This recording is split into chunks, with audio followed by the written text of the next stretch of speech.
बहुत समय पहले की बात है। एक गांव में एक किसान रहता था। उसका नाम था हरिया। हरिया का एक बड़ा खेत था, लेकिन वो बहुत ही आलसी था। अब इतनी मेहनत करने का क्या फायदा। बारिश तो वैसे भी आएगी। खेत अपने आप ही हरा भरा हो जाएगा। गांव के दूसरे किसान खेत में हल चला रहे हैं। हरिया, खेत की जुताई कर लो, वरना सूखा पड़ गया तो कुछ नहीं उगेगा। हरिया मुस्कुराकर कहा। अरे रामू भैया, आप लोग यूं ही परेशान रहते हो। भगवान सब देखता है। दिन बीतते गए और इस बार बारिश आई ही नहीं। आसमान में बादल भी नहीं थे।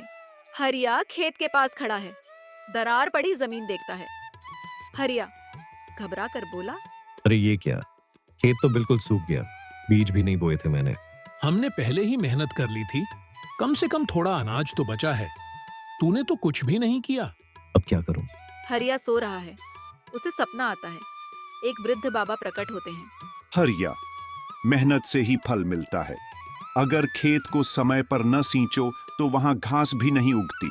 बाबा, क्या अब कुछ हो सकता है। हाँ, लेकिन तुम्हें अगली सुबह से मेहनत करनी होगी, बिना रुके बिना थके। अगली सुबह हरिया ने पहली बार खुद से खेत में फावड़ा चलाया। दिन रात वो खेत को पानी देता, मिट्टी जोतता। दूसरे किसान उसे देखकर चौंकते हैं। ये तो कमाल हो गया। हरिया सच में मेहनत कर रहा है। धीरे धीरे मौसम बदला और एक दिन बारिश आई।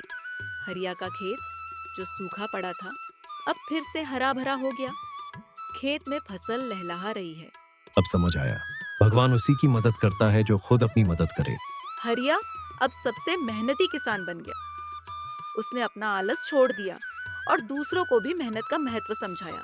बच्चों, याद रखना, खेत हो या जिंदगी, बिना मेहनत कुछ नहीं उगता।